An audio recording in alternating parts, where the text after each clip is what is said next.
I Bought a Wife Online, Part 2. Written by xXKikitoXx. To begin this time, I thought that I'd answer some of your more pressing questions. I work in the import-export business and have several investments running as well. I am also really good at saving, and I'm an only child, so when my father died a few years back, getting his inheritance helped me out a lot. Next, to add some context, I'm a kind of feminine guy. I can't grow a beard to save my life. I'm skinny, but I work out so I don't look too emaciated.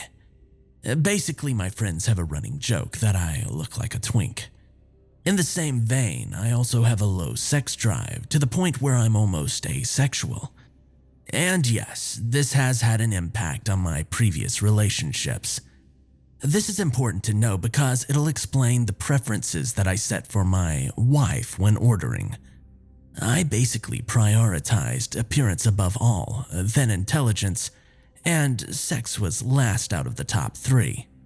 I don't mean to sound like a jerk, but I wanted a trophy housewife. You know, someone insanely beautiful that I could show off at work functions, but still be able to come home to a clean house and cooked meals. How I expected whatever was brewing in the darkness of my cellar to form into this wonder girl of a wife, I have no idea. The only thing that I can say I was relieved about was that it at least didn't seem to be a 14-year-old human trafficking victim. Better some dark magic or backwards experimental science than an innocent. However, after I had followed all the instructions, I found myself going through the various stages of uncertainty. Firstly, I wondered if I was completely insane. I had bought something online from a less than reputable looking website after clicking a bait email ad. I had paid a large sum of money to some unknown entity that, by the way, showed up on my card statement as paid to some symbol that I can't even pronounce, which was obviously some idea of an edgy company name. And now, whatever I had received was growing in my basement. The smell alone was bad enough. It had been bad when I first poured it into the water. However, within a few days, it was entirely unsufferable. The smell permeated through the towel at the bottom of the door and wafted slowly into the rest of the house. For my own benefit, I avoided the areas of the house that were affected, and it's needless to say that I didn't invite any guests over. There was only thing in my entire life that I had ever smelt that was similar, and that was the rotten fluids of a stillborn baby delivered naturally after it had died inside the mother a couple of weeks earlier. At this point, the idea that I was maybe being punked crossed my mind.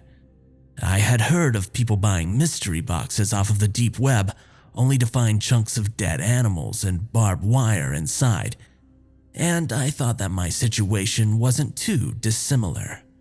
If that was the case, I wasn't sure that I wanted to go and check on whatever was down there. What if I turned on the lights and it was just a few chunks of human flesh bobbing around? How on earth would I explain that to anyone, let alone to the police? This was about the time that paranoia set in. It was as if the air inside the house got heavier. It pressed down on me with a sticky humidity no matter how low I set the air conditioner. I found myself eyeballing the mailman as he walked past, peering out of the curtains at pedestrians on the sidewalk. Somehow I felt like I was doing something deeply wrong, and that everyone in the world knew about it. Mostly though, I was worried that they would smell the rancid odor from the outside. Then I began to wonder about if I wasn't being messed with. How would whatever was in that barrel turn into a wife? Was I some part of a government experiment? My curiosity got the better of me once again, and I decided to go to the cellar door and see if I could hear anything. So, while holding my breath, that's exactly what I did. I walked down the hallway slowly and pressed my ear against the door. At first, I couldn't hear anything. Then I realized there was a quiet sloshing sound, as if the water was being moved around slightly. Both surprised and unsettled, I recoiled from the door, and in doing so made the mistake of breathing in. I'm not ashamed to say that I threw up then and there as the smell assaulted my nostrils with a vengeance. After that, I decided it was best to wait a while before attempting to go near it again, though it soon became unnecessary to, as I began to hear sounds from the cellar without having to get close. Initially, they began so faint that I wasn't sure whether or not they were real, but with time, they became louder and unmistakable. There was splashing and the occasional indecipherable word coming from the cellar. I would lay awake in the dim of my room on the other side of the house and I would hear it. The garbled sounds of something horrendous developing in the wet darkness with groans of agony and unintelligible mumbling. To ease my nerves, I began to play music through the house, just loud enough to mask the sounds, but quiet enough to not have the neighbors call the cops on me. When the day finally came that the timer counted down to mere hours, I began to panic. If there were preparations to be made, I wasn't sure what they were. I managed to find some of my ex's clothes, assuming that my new wife would need something to wear, and I bought a decent stock of food. Although I was unsure if whatever was down there would even be able to eat, and I was assuming that it wasn't going to make me its first meal. I then made up a bed in the guest room and paced anxiously around until the timer showed 10 minutes. Then I reluctantly grabbed a towel and made my way to the basement. As I approached the door, I noticed that the horrible smell from earlier was no longer there. My heart raced, pumping blood through my veins so furiously that my hand was shaking as I put it on the doorknob, and I could taste the adrenaline in the back of my throat. Swallowing my anxiety, I watched the final seconds count down on the timer, and I opened the door. I creaked it open slowly, letting the light from behind fall onto the stairs before me. This was the only patch of light, and it served to heighten the contrast of the room so that I couldn't see anything past it. "Hello? Is anything alive down here? Please don't eat me," I called, trying to make it sound like I was joking to hide the pure terror that I felt looking into the pitch-black nothingness beyond the light. There was no answer to my question, so I cautiously made my way down the stairs. The instructions had suggested that my new wife would be sensitive to light, so keeping this in mind, I didn't turn on the overhead lights. Instead, I used the torch app on my phone to light the rest of the way. When I neared the pool, I held the light up to see a set of reflective eyes just above the water's surface looking back at me. For a brief moment, I thought I had grown an alligator or something. However, upon regaining my composure and cautiously peering at it again, I realized that there was a woman in the water. She was sitting with only her eyes above it and had long black hair floating around her in the perfectly still, calm water. Being confronted with what seemed to be an actual being, and not knowing what else to do, I introduced myself. "Hi, I'm Jake," I said uncertainly, and she didn't answer. I continued awkwardly, I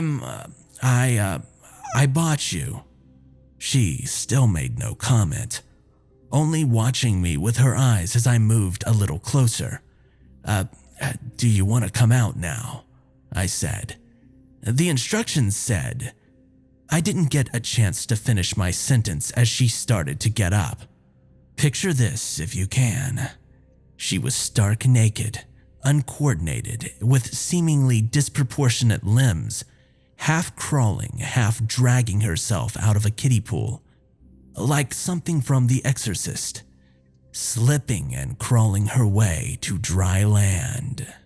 Had I not been so utterly petrified, I might have fled the country in one of my export containers. Instead, I stood there frozen like a stunned mullet, looking at this humanoid heap of woman crawling her way towards me on the floor.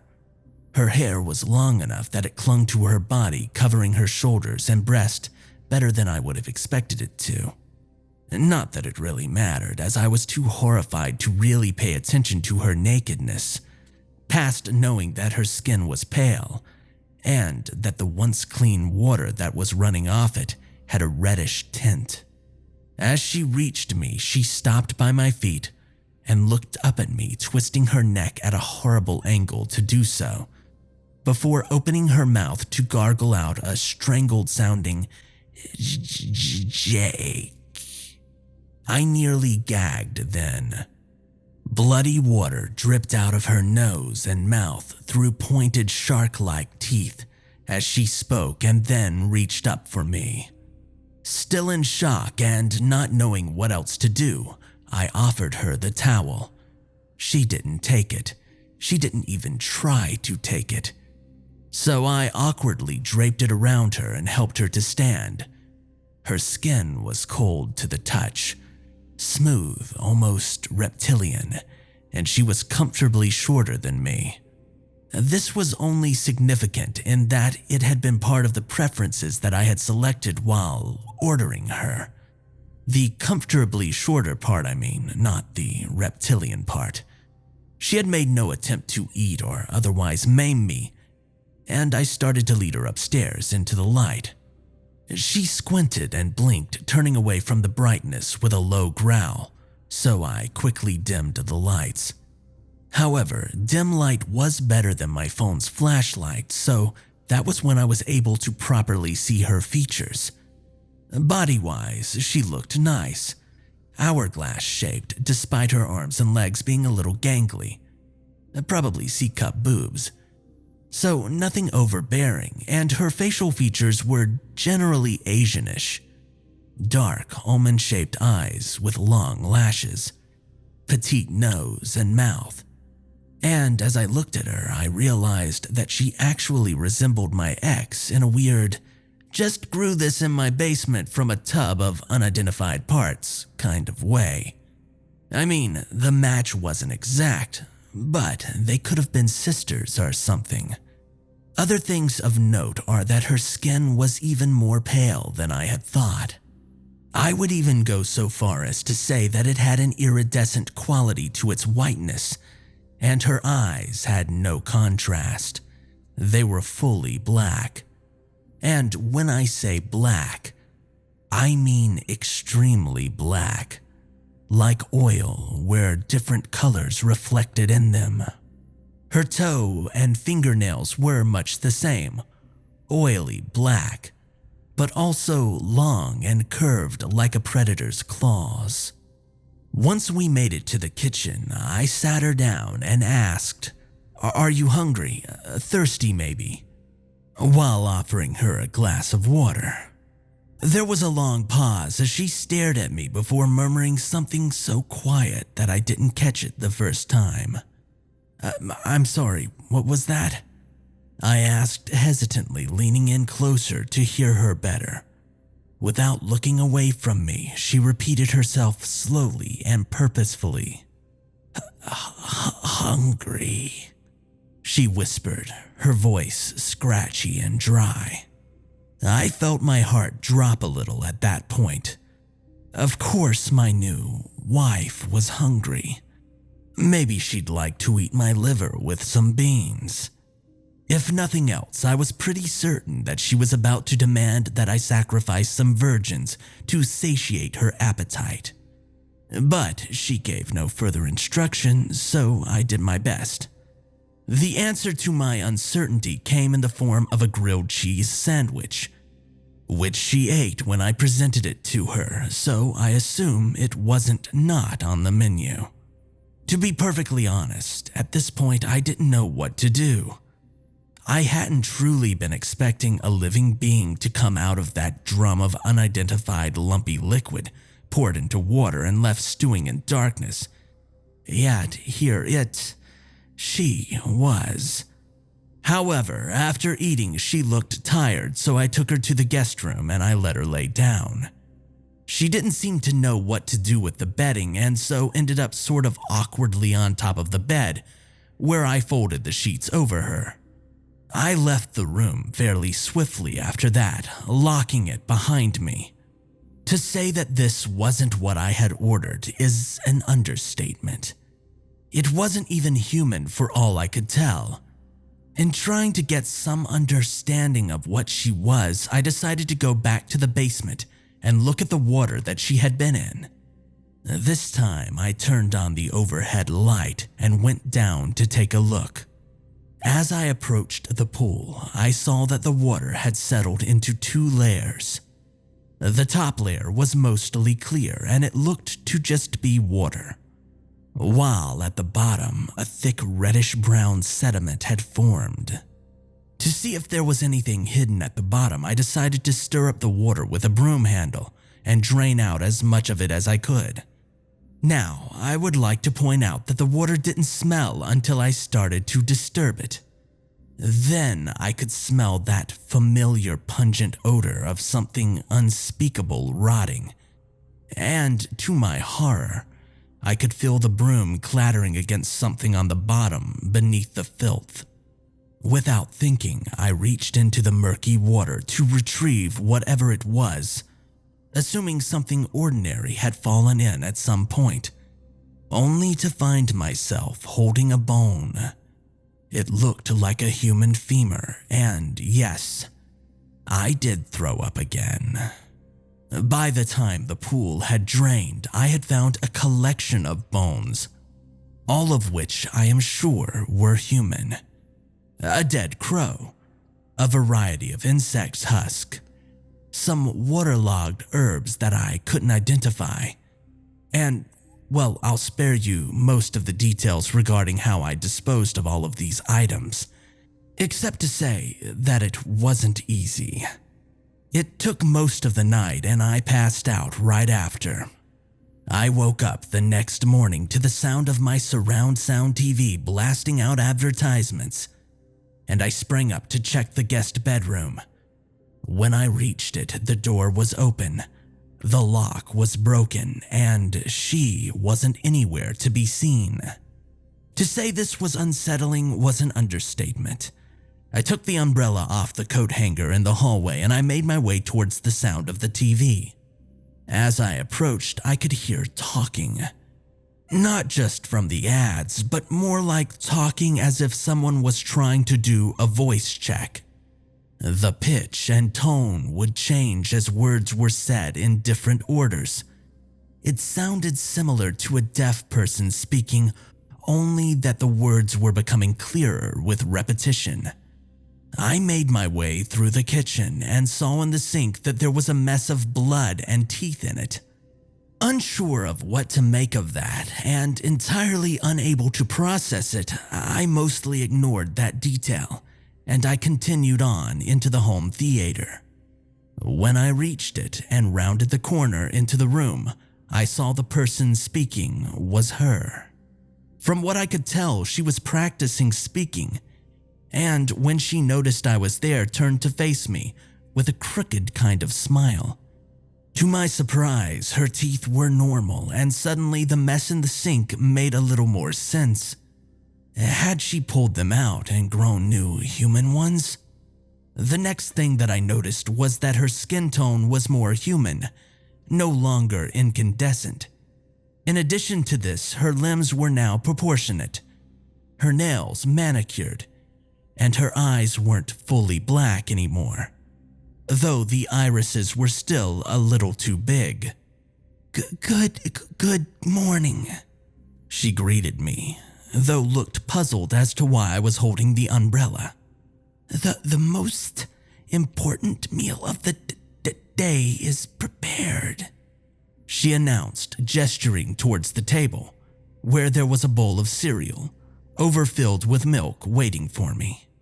I stared between her and the drowned cereal for a moment while she stood unblinkingly waiting for me to sit and eat.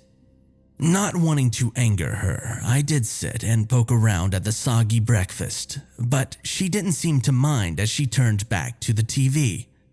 In the few days following, she continued to improve, I suppose you could say. Her voice and speech patterns got more normal. I taught her to read, and her meal-making abilities improved. By all counts, she now seemed to be perfectly human.